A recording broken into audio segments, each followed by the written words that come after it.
ಕೈಗಳಿಂದ ಜಾರಿ ಹೋಗುತ್ತಿದೆ ಮಾಧವ. ಅಂತಹ ತಾತಾಶ್ರೀ ಗುರು ದ್ರೋಣರು, ಮಾಮಾಶ್ರೀ ಹಾಗೂ ಜ್ಯೇಷ್ಠ ಭ್ರಾತರ ಮುಂದೆ ಶಸ್ತ್ರ ಎತ್ತುವ ಧೈರ್ಯವಿಲ್ಲ ನನ್ನೊಳಗೆ ಮಾಧವ. ಅವರ ವಧೆ ಮಾಡುವುದರಿಂದ ನನಗೆ ಸ್ವರ್ಗದ ರಾಜ್ಯವೇ ಪ್ರಾಪ್ತವಾಗುವುದಾದರೂ ಅದು ವ್ಯರ್ಥವೇ ಮಾಧವ. ವಿಧ್ವಂಸವೇ ನವನಿರ್ಮಾಣಕ್ಕೆ ಕಾರಣವಾಗುವುದು ಪಾರ್ಥ.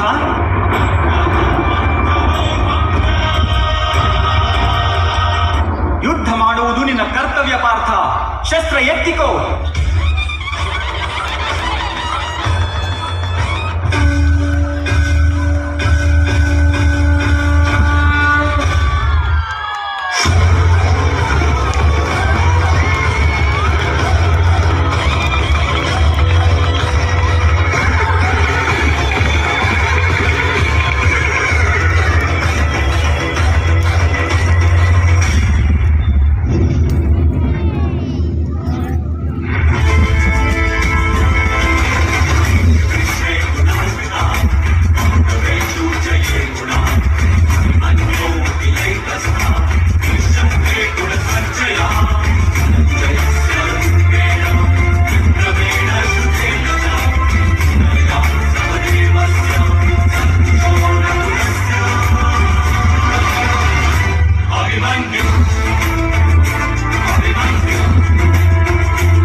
ಈಗ ನೀನು ಶಾಂತಿಯಿಂದ ಸ್ವರ್ಗದ ಕಡೆಗೆ ಹೊರಡು.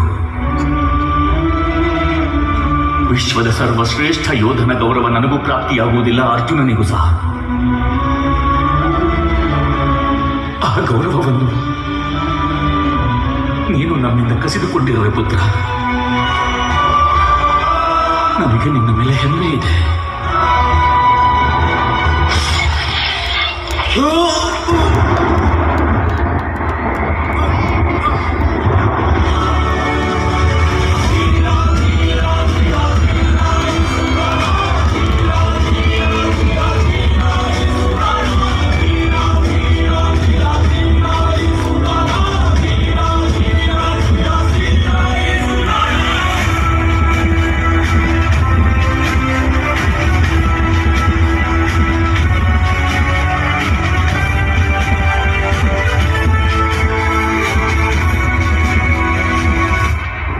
ಅಂಗರಾಜ ನಿಶಸ್ತ್ರನಾಗಿರುವನು, ಹಾಗೂ ನಾವು ನಿಶಸ್ತ್ರನ ಮೇಲೆ ಪ್ರಹಾರ ಮಾಡಲಾಗದು. ಇದು ಯುದ್ಧವನ್ನು ಪೂರ್ಣಗೊಳಿಸುವ ಸಮಯ ಪಾರ್ಥ. ಎಲ್ಲಿಯವರೆಗೂ ಅಂಗರಾಜಕರ್ಣರ ಕೈಯಲ್ಲಿ ಧನುಸ್ಸು ಇರುವುದೋ ಅವರನ್ನು ಪರಾಭವಗೊಳಿಸುವುದು ಕಠಿಣವಾಗುವುದು. ಆದ್ದರಿಂದ ಅವರ ವಧೆ ಮಾಡುವುದು ಈಗ ಅನಿವಾರ್ಯವಾಗಿದೆ. ಧರ್ಮವನ್ನು ತ್ಯಜಿಸಬೇಡಿ ವಾಸುದೇವ. ನನ್ನ ರಥದ ಚಕ್ರವನ್ನು ಹೊರತೆಗೆಯಲು ಬಿಡಿ. ಆ ನಂತರ ನಾನು ಅರ್ಜುನನೊಂದಿಗೆ ಅವಶ್ಯವಾಗಿ ಯುದ್ಧ ಮಾಡುವೆ.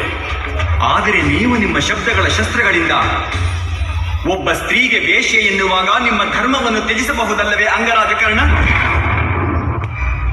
ಸಂಜೆಯಾಗಲು ಇನ್ನು ಕೆಲವೇ ಕ್ಷಣಗಳು ಉಳಿದಿವೆ. ಸಂಕಲ್ಪ ತೆಗೆದುಕೊಂಡ ನಂತರ ಒಬ್ಬ ಯೋಧನಿಗೆ ವಿಚಲಿತನಾಗುವುದು ಶೋಭೆ ತರುವಂತದ್ದಲ್ಲ ಪಾರ್ಥ. ಬಾಣ ಪ್ರಯೋಗಿಸು.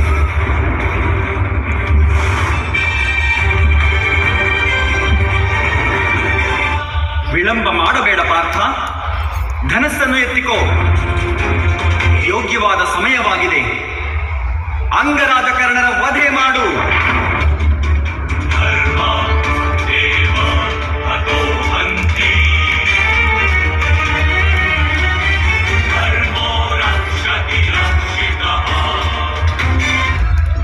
की हवस नहीं, किसी पे कोई वश नहीं, क्या जिंदगी है ठोकरों पे मार दो। मौत अंत है नहीं तो मौत से भी क्यों डरे, ये जाके आसमान में दहाड़ दो।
ಕ್ಷಮೆಯ ಸಮಯ ಈಗ ಕಳೆದು ಹೋಗಿದೆ ದುಶ್ಯಾಸನ. ಈಗ ಕೇವಲ ನ್ಯಾಯದ ಸಮಯ. ಸ್ಮರಣೆ ಮಾಡಿಕೋ. ಯೂತ ಸಭೆಯ ಆ ದಿನವನ್ನು ಸ್ಮರಣೆ ಮಾಡಿಕೋ. ಸ್ಮರಣೆ ಮಾಡಿಕೋ ದುಶ್ಯಾಸನ. ದುಶ್ಯಾಸನ ಯಾವ ಬಾಹುಗಳು ಪಾಂಚಾಲಿಯ ಪವಿತ್ರ ಕೇಶವನ್ನು ಸ್ಪರ್ಶ ಮಾಡಿದವೋ ನಾನು ಆ ಬಾಹುಗಳನ್ನು ಕಿತ್ತೆಸೆಯುವೆ. ಇದು ನನ್ನ ಪ್ರತಿಜ್ಞೆಯಾಗಿದೆ.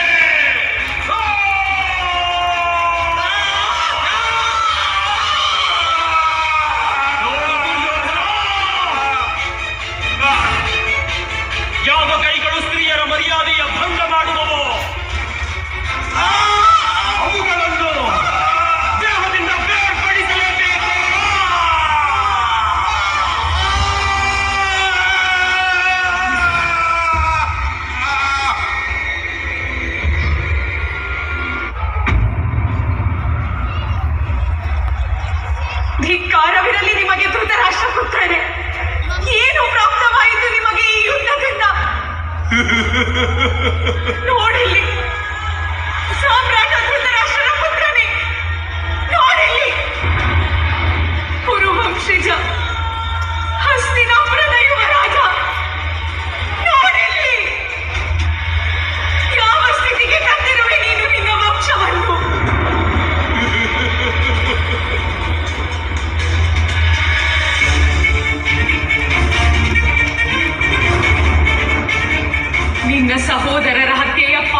ತಲೆಯ ಮೇಲೆ. ಅನುಭವಿಸುವ ಭಾರವನ್ನು ಯುವರಾಜ. ಏನಿರಲಿಲ್ಲ ನಿನ್ನ ಬಳಿ. ಪುರಾತನ ಸಾಮ್ರಾಟರು ಕಟ್ಟಿದ ಶಕ್ತಿಶಾಲಿ ರಾಜ್ಯವಿತ್ತು. ಮಹಾಮಹಿಮ ಭೀಷ್ಮರ ಆಶ್ರಯವಿತ್ತು. 99 ಅನುಜರಿಂದ ರಚಿಸಿದ ಕೋಟೆ ಇತ್ತು. ಹಾಗೂ 5 ಪಾಂಡುಪುತ್ರರ ಪ್ರೇಮವೂ ಇತ್ತು.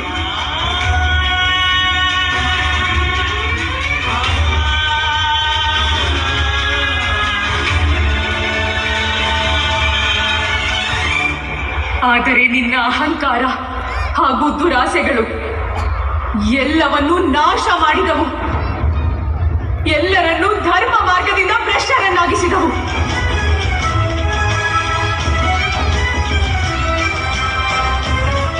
ಅಸುರರಂಥ ಕಾರ್ಯ ಮಾಡಿಸಿದವು ಎಲ್ಲರಿಂದಲೂ.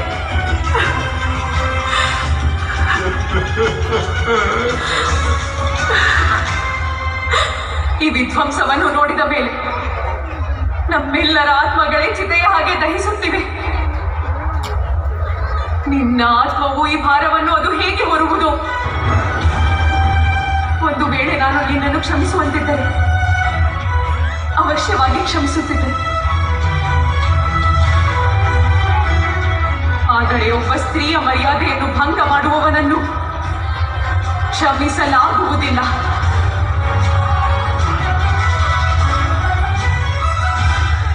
ಇದು ನನ್ನ ಅಪಮಾನದ ಪ್ರತೀಕಾರವಲ್ಲ ಯುವರಾಜ. ಇದು ವಿಶ್ವದ ಎಲ್ಲ ನೊಂದ ಸ್ತ್ರೀಯರಿಗೆ ಸಂದ ನ್ಯಾಯ. ಹಾಗೂ ಈ ನ್ಯಾಯ ಎಂದಿಗೂ ವ್ಯರ್ಥವಾಗದು.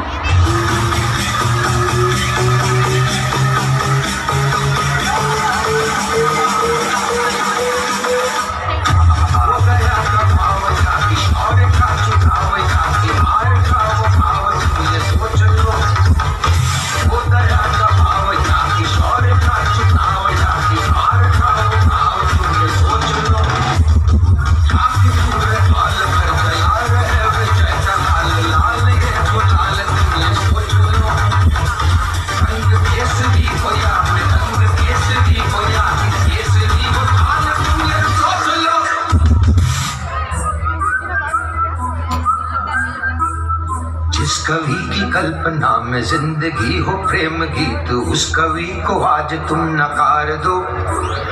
भीगती मसों में आज फूलती रगों में आज आग की लपट का तुम बखार दो. आरंभ है प्रचंड बोल मस्तकों के झुंड, आज जंग की घड़ी में तुम गुहार दो. मान मान शान या की जान का उदान, आज एक धनुष के बाण पे उतार दो.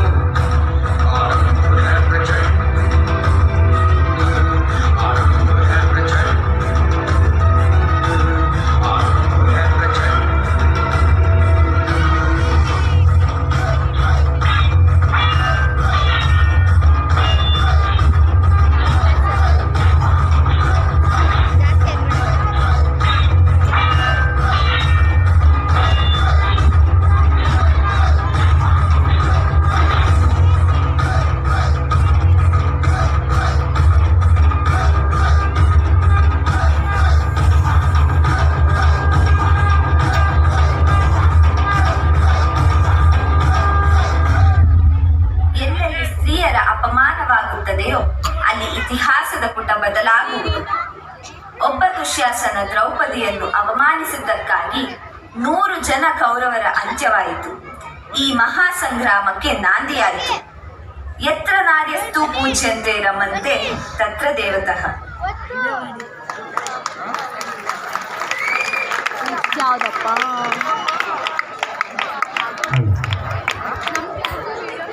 ಬಹಳ ಸೊಗಸಾಗಿ ಮೂಡಿ ಬಂದಂತಹ